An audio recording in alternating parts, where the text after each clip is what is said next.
Fogo e Sangue. Livro de Felipe de Souza disponível na Amazon. Conheça esta história. Os Loveferi. Capítulo 1. A família. Era uma linda manhã de primavera, Londres estava banhada pelo sol, os raios solares estavam gentes este ano a temperatura estava agradável, nem mesmo as diversas camadas de roupas causava algum tipo de incômodo relacionado ao calor. Quase não se ouviu reclamações neste dia 1802, ao que tudo indicava seria um ano esplêndido. As flores pareciam ter ganhado uma cor mais viva, o cheiro das rosas invadiam muitas ruas, os moradores de fato estavam mais felizes, embora não soubessem bem porquê. Borboletas, abelhas e pássaros deixam a paisagem ainda mais bela. Em uma rua localizada não muito longe do castelo onde a Rainha Júlia encontrava-se tomando seu chá e sentia-se muito entediada, onde o chão era formado por uma areia cor creme e as casas pequenos palácios muito bem localizados de forma a tornar a paisagem muito próxima das descritas em livros de contos de fadas. Moravam os Loveferi, uma das famílias mais tradicionais e respeitadas de toda a Londres, que mantinham um extraordinário relacionamento com a realeza. A raiva adora a companhia de todos. Famílias menos importantes disputavam a atenção dos Loveferi. Era uma honra tê-los em suas casas para um chá, um jantar era permitido. Até mesmo uma visita sem hora e dias marcados de qualquer membro da família a qualquer outra família, isto nunca acontecendo. Já que os Loveferi eram conhecidos não apenas por sua beleza, a educação de todos os membros da família era admirável. Nenhum deles jamais visitaria alguém, por mais íntimos que fossem da família, sem marcar uma hora antes.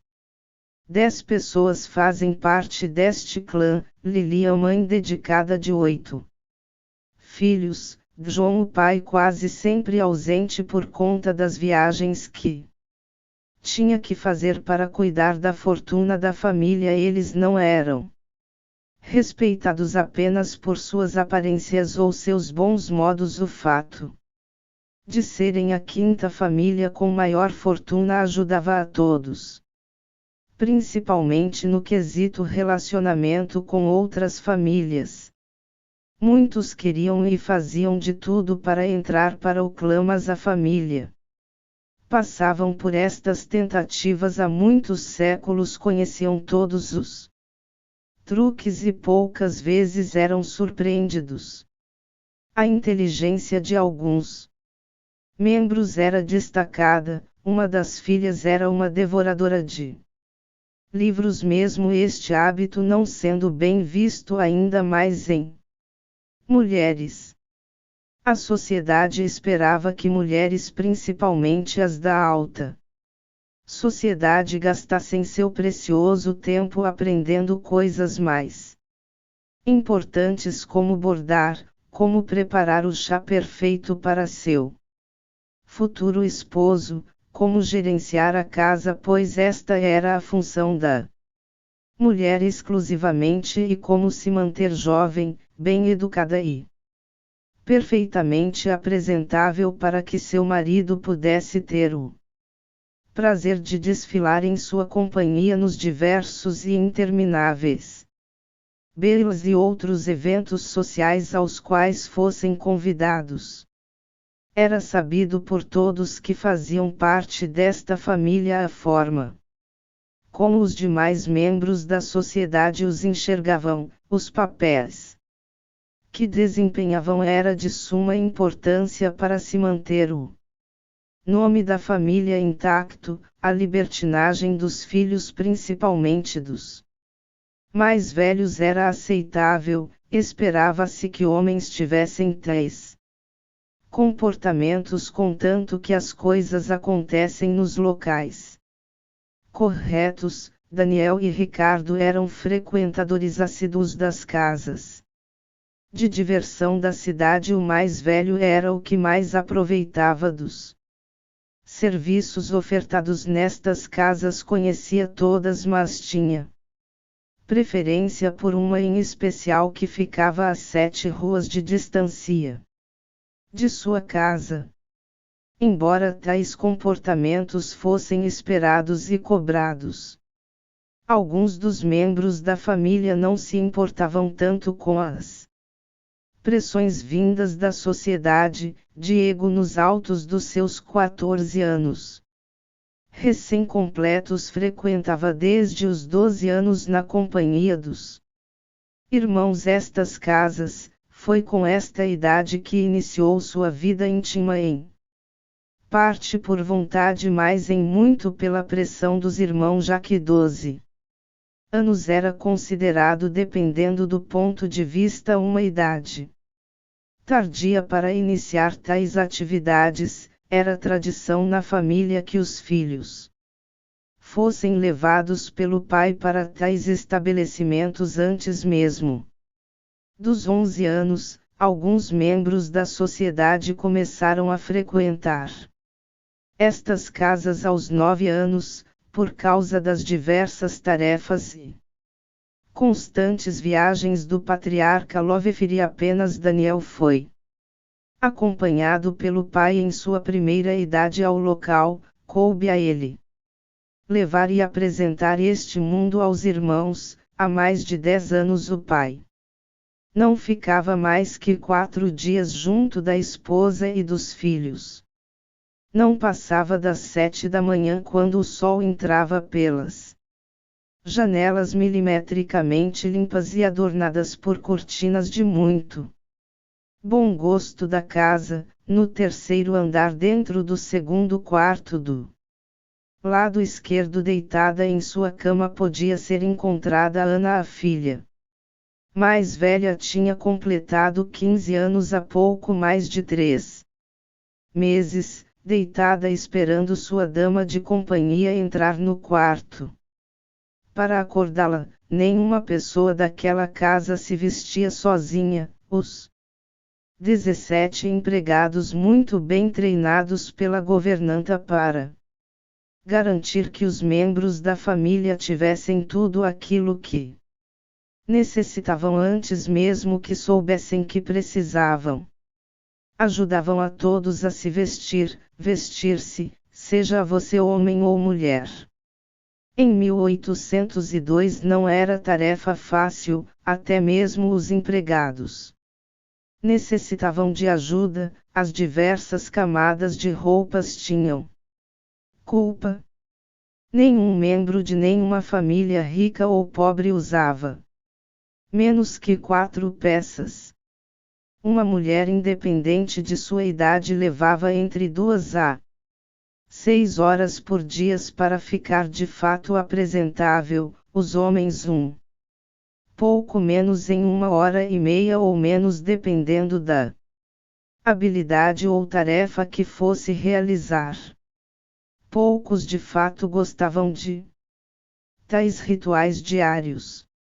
A filha mais velha levava exatamente 2 horas para ficar pronta na maioria dos dias. O fato de ser naturalmente bela ajuda bastante na tarefa. Dava preferência a roupas e acessórios simples. Sabia que uma verdadeira dama não deveria chamar atenção para se manter o nome intacto. Era a palavra de ordem naquele e em quase todas as casas. Às 9 da manhã desceram pelas longas e quase intermináveis escadas, na opinião dos filhos mais novos, Diego, Ricardo, Helena, Pedro e Olívia, todos falando ao mesmo tempo. Era quase impossível entender o que falavam.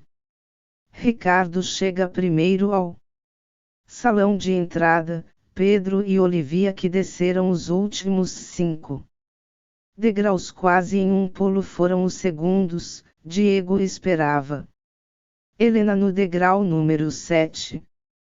Ande logo, quanta demora, disse ele olhando para a menina.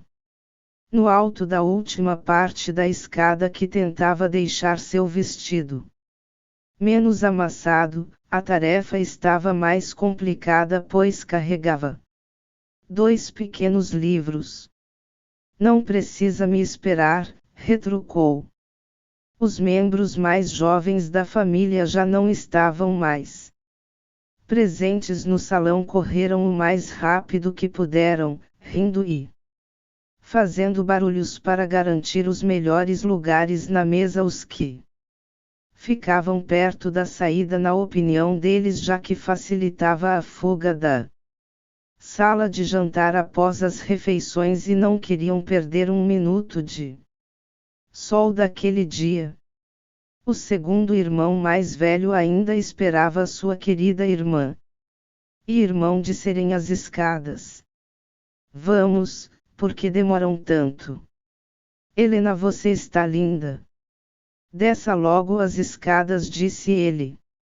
Ela agora está ao lado de Diego, que a olhava com admiração, um olhar cheio de ternura e amor. Como você consegue ser tão irritante logo cedo pela manhã? Perguntou ele. Anos de prática, ela responde. Todos riram ao mesmo tempo.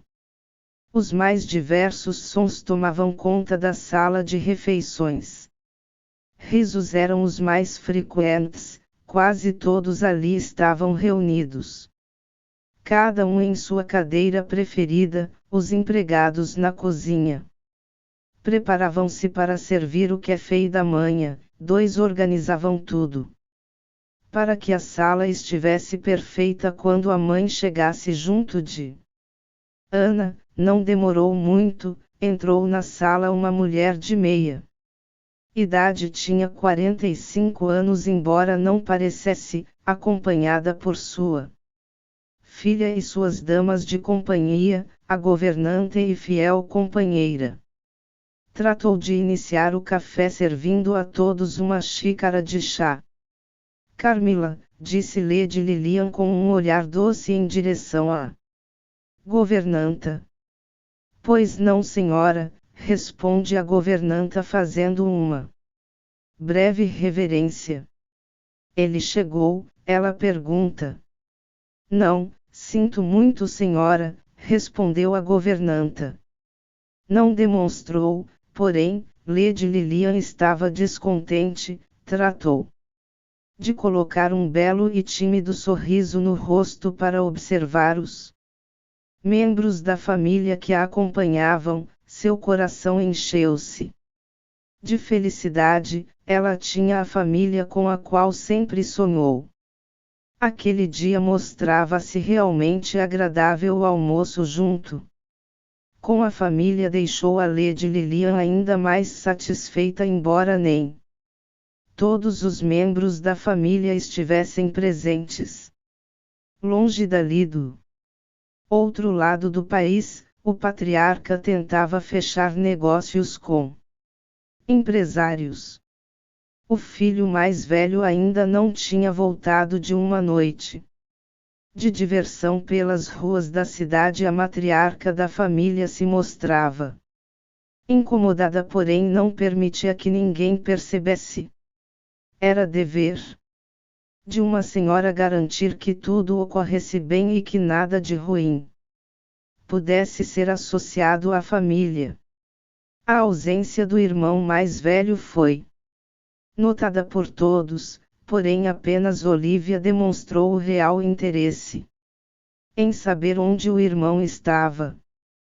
Passava das 2 horas da tarde quando a governanta vai até a sala social onde a família encontrava-se para perguntar à senhora como desejaria que o chá fosse servido naquele dia e quais os aperitivos deveriam ser servidos juntos.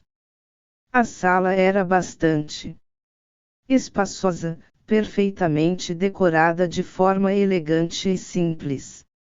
Em um canto da sala, sentada em uma cadeira próximo à janela, a filha mais velha bordava um lindo pássaro azul. Sentada ao piano, Helena lia um de seus livros preferidos. Em uma pequena mesa próxima ao piano, os dois irmãos mais novos jogavam xadrez, mesmo não tendo a mínima ideia de como o jogo funcionava. Do outro lado da sala, próximo à lareira, em um sofá milimetricamente bem posicionado, o irmão número 2 e o 3 podiam ser encontrados. Um lia o jornal, outro tomava uma dose de uísque.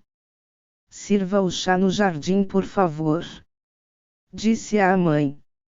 A família agora encontrava-se no jardim. Um belo jardim de outono, o cheiro das flores, o sol com temperatura perfeita, o céu azul, com pequenas nuvens brancas que parecem algodão de tão fofos.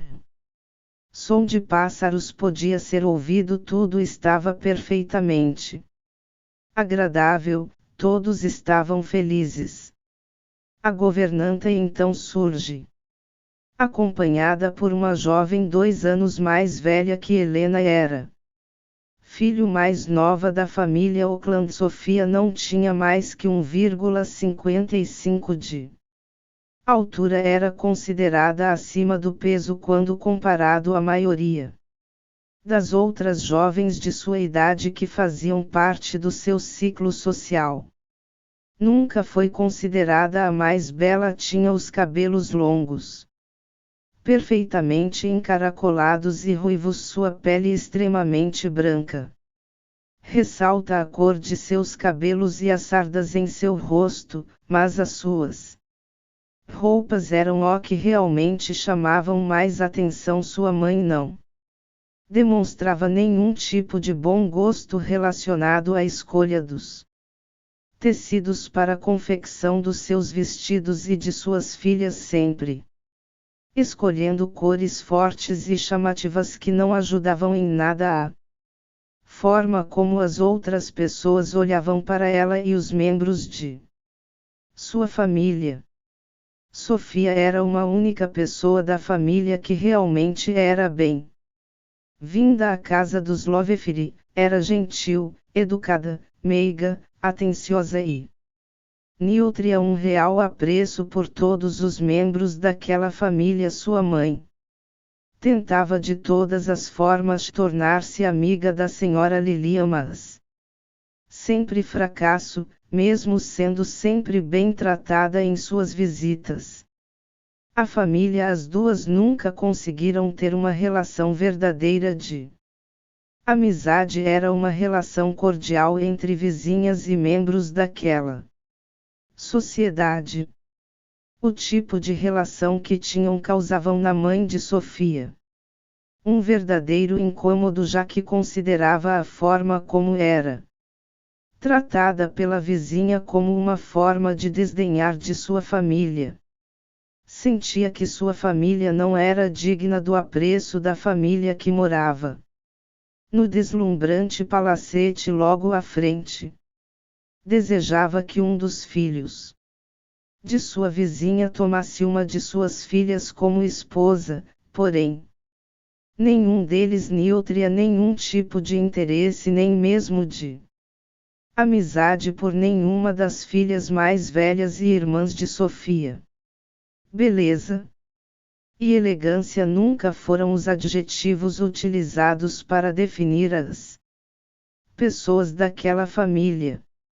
O pai de Sofia fracassou de mesmo modo, ou até de modo mais extravagante, na tentativa de manter algum tipo de relação além da relação social obrigatória com o patriarca da família da casa logo à frente. Assim como a matriarca, o pai Lovefiri nunca demonstrou nenhum tipo de interesse em manter relações com o pai da amiga de sua filha. O Sr. Oakland era considerado por muitos um fracasso Nunca foi um exemplo de homem, muito menos um exemplo de comerciante, já que fracassou por diversas vezes em seus negócios. A situação da família não era a das melhores todos da sociedade.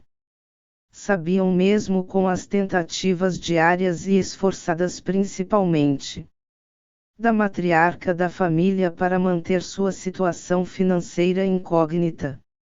As constantes faltas de pagamento à modista da cidade não ajudava a manter esse segredo. Todas as mulheres da alta sociedade frequentam aquele estabelecimento. Por muitas vezes a matriarca da família foi flagrada por outras matriarcas sendo cobrada pela dona do estabelecimento há mais de 5 vestidos que ela não recebeu o pagamento. Conseguir dinheiro antes era consideravelmente indispensável para quitar suas dívidas com a modista e outros empresários, mas não estava sendo uma tarefa fácil, pois os gastos com vestidos e outros adereços eram considerados supérfluos pelo marido e sempre gerava discussões. As dívidas da família cresciam de maneira significante e a quantidade de dinheiro que entrava nos cofres era um mistério. Apenas o pai tinha acesso às finanças, a mãe tinha acesso apenas ao pouco dinheiro que lhe era oferecido mensalmente para quitar as principais despesas. Enquanto isso, na casa dos Lovefiri, Helena foi em direção a Sofia e imediatamente adorava receber suas visitas. Considerava ela como sendo a única menina da sociedade capaz de entender seus pensamentos, por isso aproveitava cada segundo de sua companhia quando a visitava. Falava tudo o que achava necessário e até mesmo coisas que não deveria comentar. Fazia tudo em segredo na segurança de seu quarto. Na maioria das vezes. Por muitas vezes Sofia não entendia metade das coisas que a amiga falava, mas fingia muito bem, sempre com sorriso amigável em seu rosto, ouvir a amiga falar de autores dos mais diversos, de livros e panfletos que tinha lido durante o último mês, de histórias que muitas vezes lhe pareciam chatas, mas que por alguma razão empolgava sua amiga. Esperava até que todo o conteúdo de suas memórias se esgotasse para então finalmente poder comentar sobre as fofocas, que realmente era o que lhe interessavam. Aproveitava da companhia da jovem para reclamar das irmãs que a tratavam sempre de maneira horrível, as reclamações que a mãe fazia constantemente sobre sua aparência e seus modos, mesmo não demonstrando nenhum tipo de esforço para ajudá-la no desespero de suas irmãs que já estavam envelhecendo e que não conseguiram se casar ainda, da angústia que sentia, pois em breve debutaria para a sociedade. O evento tão temido aconteceria naquele ano. A tarde estava quase terminando, o céu agora estava sem nenhuma nuvem, os pássaros pararam de cantar, o vento frio começou a surgir, uma breve brisa, mas suficiente para eles saberem que chegou a hora de voltarem para casa. A garota ruiva que os visitou se despediu de todos de maneira extremamente educada, como sempre, e voltou para o covil de cobras onde vivia. Era assim que enxergava a sua casa e os membros de sua família, já que nem mesmo seu pai demonstrava carinho ou interesse por ela. Após Diego e Ricardo foram para a biblioteca fumar e tomar doses de uísque antes de subirem aos seus quartos para se preparar para o Jantar. As meninas e o irmão mais novo retornaram para seus quartos. Enquanto isto, a matriarca da família perguntava a um dos criados que organizava de maneira detalhada as flores colhidas naquele dia em um dos jarros azuis sobre o paradeiro do filho mais velho. Ninguém sabe onde ele estava. Ela pede para que a governanta envie à casa de prazeres favorita do filho um dos funcionários para que averigue se ele vai ainda estava lá e se estiver que lhe dê a ordem para retornar para casa. Aquele comportamento era inaceitável. Fazia quase 24 horas que ele não dava notícias, mesmo ele sendo o filho mais velho. Deveria informar a mãe onde estava e o que estava fazendo. Durante a ausência do pai, ele era a figura de maior autoridade, tinha mais poder que a mãe. Os homens dentro da sociedade tinham um poder gigantesco. O simples fato de terem nascido no corpo em que nasceram dava a eles diversos privilégios nunca oferecidos às mulheres. Quando o pai se ausentava por qualquer motivo, era para o filho mais velho que o poder de comando da casa passava. Mesmo com a presença da mãe, era permitido pela sociedade que os homens tivessem diversos comportamentos considerados inadequados. Quando realizados por mulheres, os homens eram os pilares da sociedade. Mesmo o país sendo comandado por uma rainha e o rei sendo acometido por uma enfermidade desconhecida que o impossibilitava de cumprir com seus deveres enquanto monarca, a rainha não era admirada como ele. Ela era considerada fútil. As constantes festas e belas que ofereciam para os membros da sociedade ajudaram a fortalecer esta imagem perante os homens.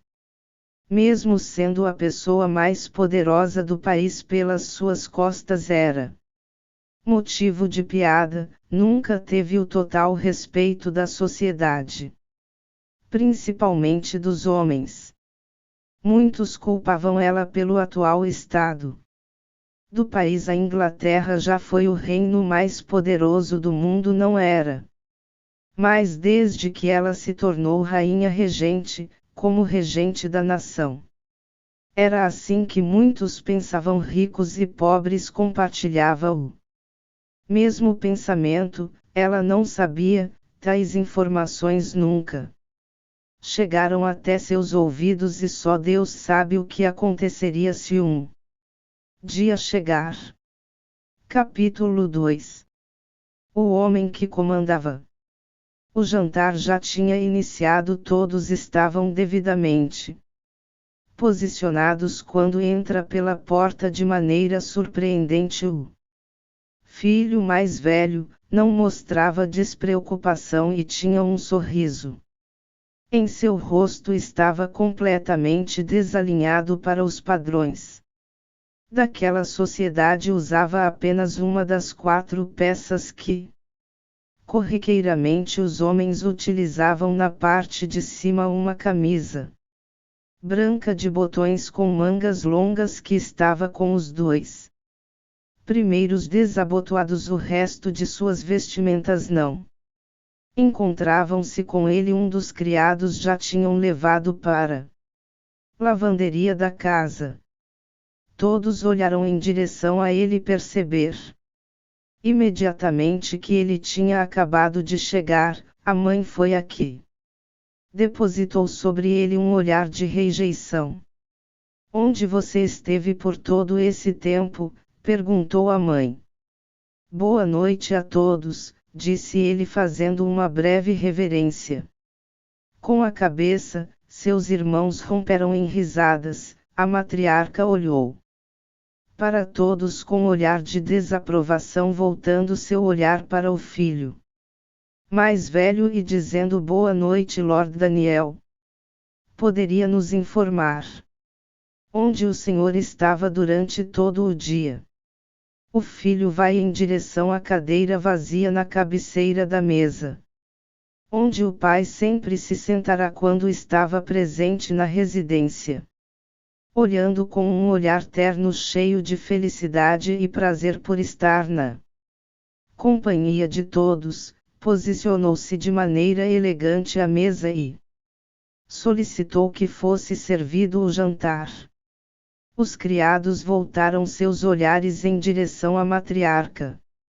Esperando suas ordens, ela fez um gesto simples e modesto com a cabeça, entenderam imediatamente e serviram o filho mais velho.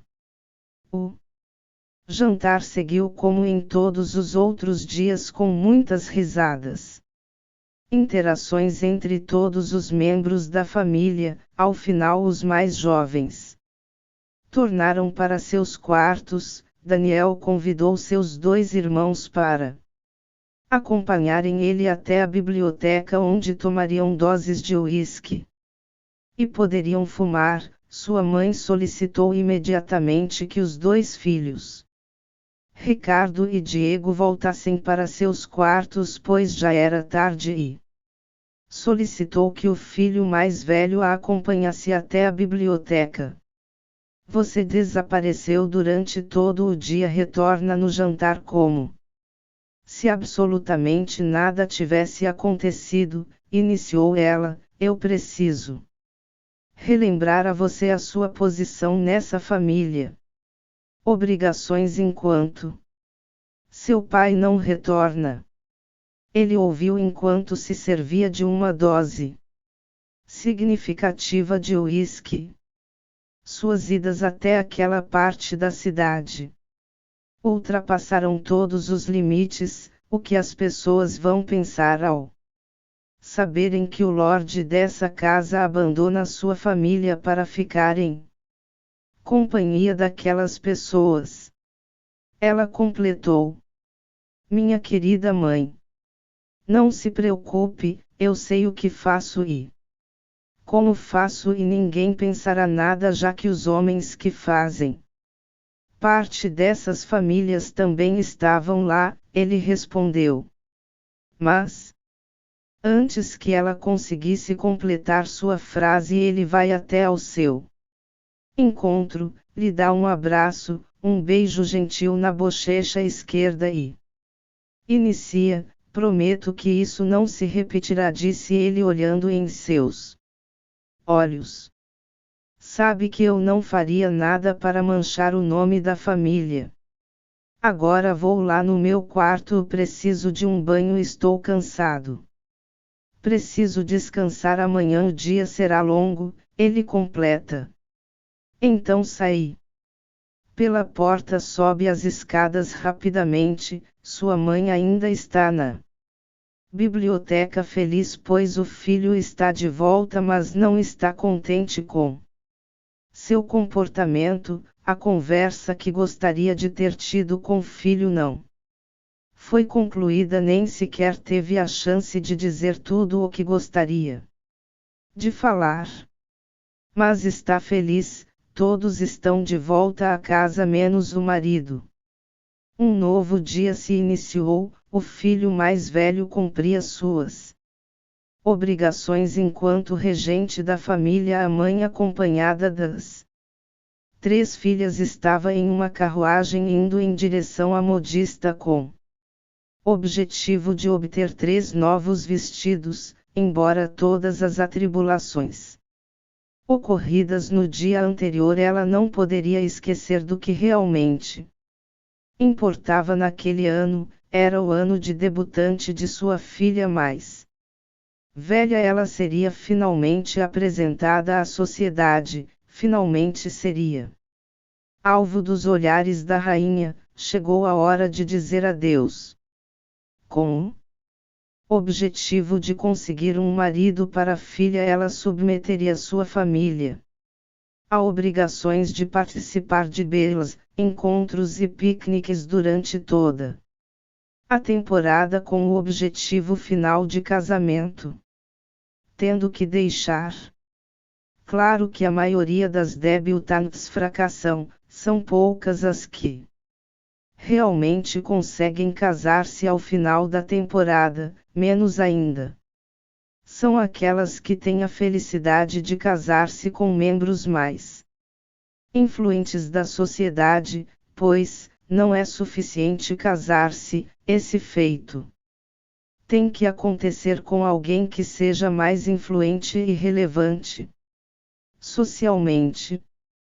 Casar sua filha com alguém realmente importante na sociedade era a missão de vida de muitas mães. Um bom casamento garantiria o futuro de muitas linhagens e o fracasso nessa missão arruína.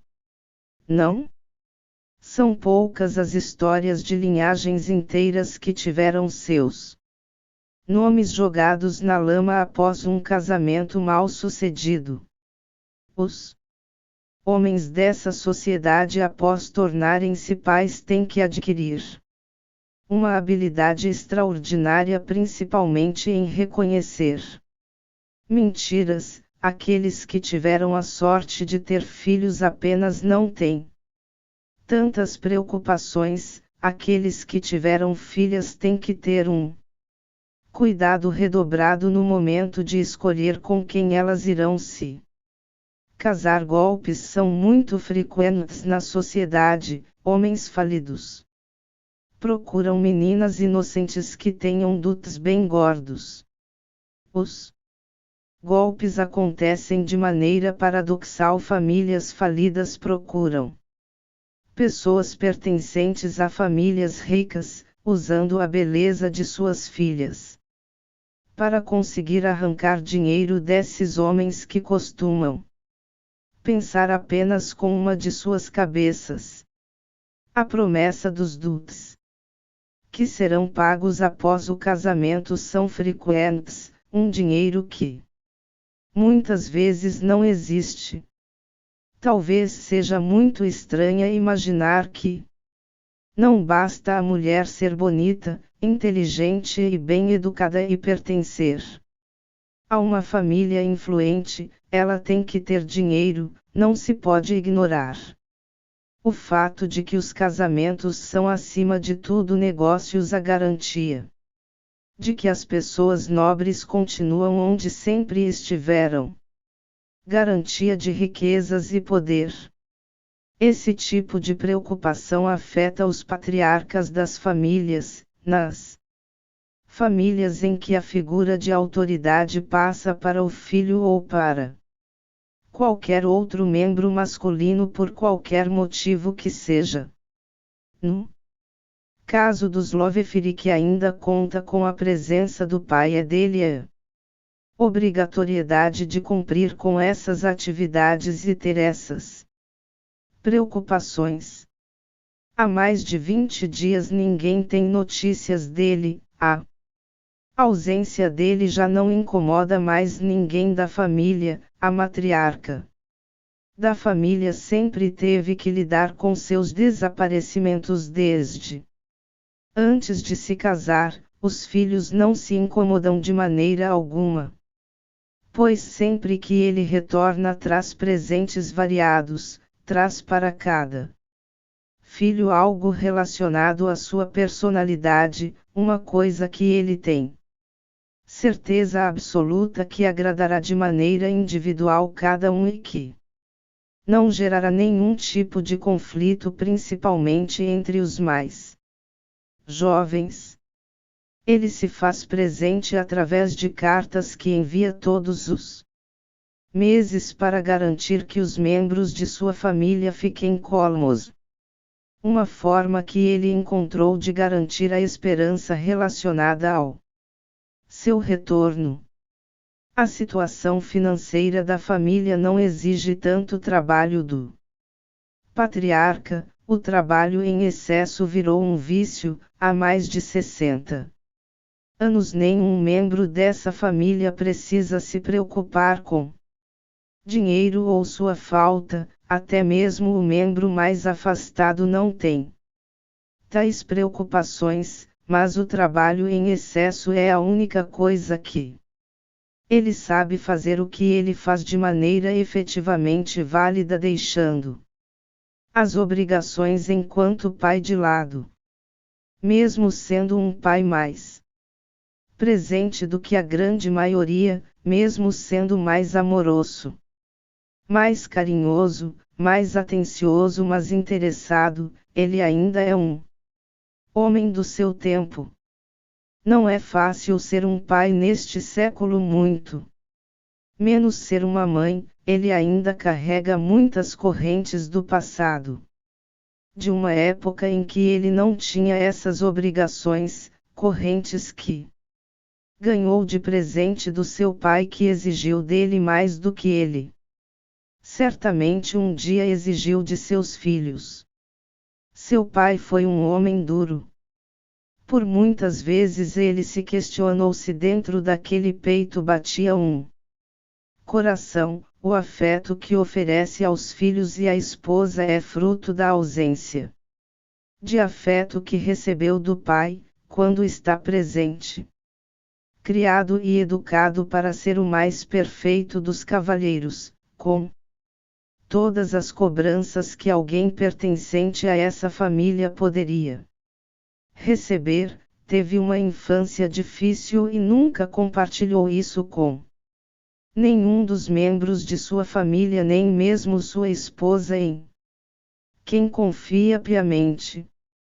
Após tornar-se pai e após a morte do seu pai, jurou para ele mesmo que jamais cobraria dos seus filhos aquilo que lhe foi cobrado. Não queria que eles passassem pelo que passou.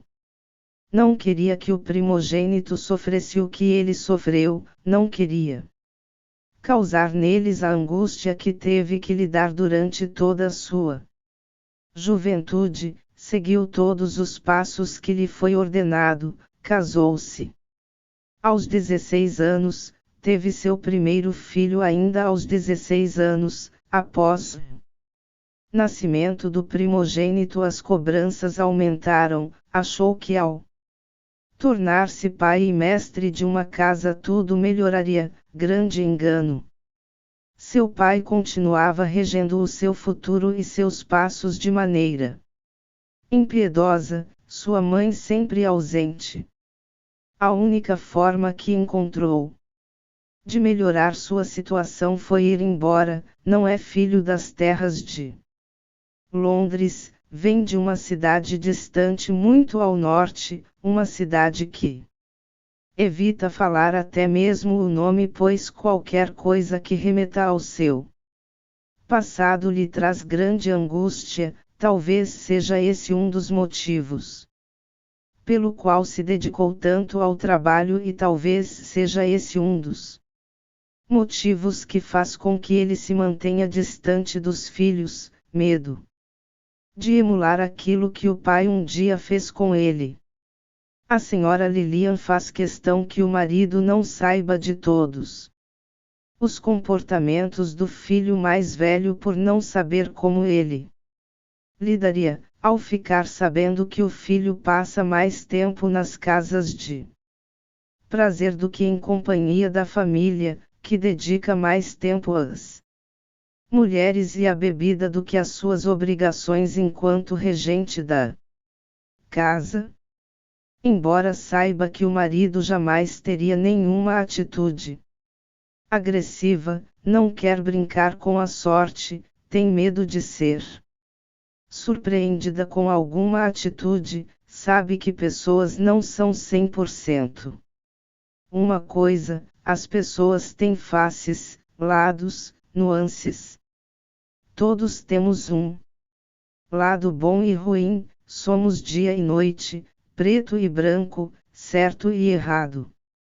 Embora casada há vários anos, não sente que conhece o marido em sua totalidade, por causa das constantes ausências. É muito feliz em seu casamento, é muito feliz com a família que construiu e agradece todos os dias a Deus em oração.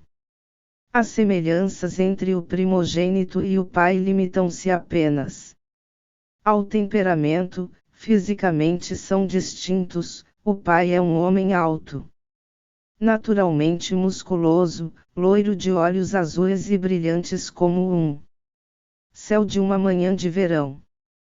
O filho não tem mais do que 1,73 de altura, olhos e cabelos castanhos, é franzino, conseguiu seus poucos músculos trabalhando duro na academia, alguns surgiram principalmente na lida com os cavalos, é um apaixonado por esse tipo de animal, estar com cavalos sempre que tem a chance é relaxante.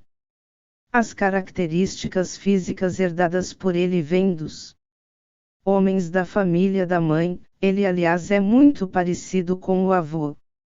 Determinado, impulsivo, gentil e amável são características atribuídas a ele não apenas pelas pessoas da sua família mas por quase todas as pessoas que cruzam seu caminho. Embora não seja um amante de livros, admira quem os admira, por isso passa muitos momentos observando sua irmã Helena se deleitando com as páginas dos livros que lê tão avidamente, por muitas vezes desejou poder ouvir seus pensamentos para quem sabe obter o mesmo prazer que ela estava tendo enquanto lia. Ele dedicava grande parte do seu energia aos seus irmãos, era isso que a sociedade esperava dele, homens lidando com homens, homens ensinando aos homens. A sociedade disse desde sempre que era dever das mulheres ensinar as mulheres e que os homens só deveriam se aproximar de mulheres com interesses que fosse além do social. Assim como o pai tinha muitos segredos, refletia sobre si, sobre quem era, sobre o que era, sobre o seu papel na sociedade mesmo. Que de forma breve desejava em segredo que seu pai fosse mais presente, um desejo que ele sabia que nunca iria se realizar, sabia que ele amava o seu trabalho mais fortemente do que amava sua família, sua presença sempre foi entendida por ele como um presente que deveria ser aproveitado ao máximo, já que ele não saberia quando ganharia novamente. Há quase um mês não vê seu pai, quase um mês. Não ouvia sua voz, não sentia seu cheiro, não lhe dava um abraço. Obviamente, que ele guardava para si todas essas indagações e todas as suas vontades relativas ao patriarca da família, considerava a exposição desses pensamentos e desejos uma forma de fraqueza. E ele, enquanto o homem da casa, não poderia demonstrar nenhuma forma de fraqueza ou sentimentos femininos, mesmo sabendo que sua mãe desaprovava suas saídas frequentes, ele continuava tendo esse tipo de comportamento, não sabe dizer o porquê, pelo menos, não sabe dizer neste momento. Talvez seja uma coisa com a qual ele irá refletir no futuro. Adoro a companhia da família, mas não dispensa a companhia das mulheres, dos amigos, acompanhado de uma boa bebida. Sentia que, quando está fora da casa, pode ser ele em sua totalidade, não precisa medir as palavras em frente às mulheres que estão ali, pois, muitas delas, mesmo sendo 3 ou 4 anos mais jovens do que ele, têm uma experiência de vida que ele ainda não tem, ouviram coisas que ele jamais vai ouvir, fizeram coisas que ele nem sabe que são possíveis de serem feitas. Esse tipo de companhia lhe traz conforto. Pode tirar as máscaras que tem que usar na sociedade, embora não lhe causem dor e causam estresse, um estresse compartilhado por todas aquelas pessoas, pode facilmente olhar para o lado e encontrar alguém mais jovem do que ele que tem as mesmas obrigações ou até mesmo obrigações mais pesadas. Alguns daqueles jovens não chegaram nem mesmo aos 25 anos e já são responsáveis pelo sustento de uma família, por sua esposa e filhos, por seus pais. O medo com certeza é um de seus guias, é o que faz ele tomar diversas atitudes mesmo que ele não saiba disso. Mas tem medo, do tipo de exemplo que é para seus irmãos. Medo de que algum deles siga seus passos, não sabe bem como é enxergado por eles, não sabe que tipo de influência tem, não sabe até onde suas palavras vão dentro de suas cabeças, não sabe nem mesmo se é admirado ou criticado. Isso e as obrigações enquanto regente o preocupam, queria o pai de volta, queria mais que tudo e às vezes não queria, às vezes agradece por ele estar longe. Sentimentos relacionados ao pai sempre foram conflituosos. A história completa você pode ler comprando o livro na Amazon Brasil.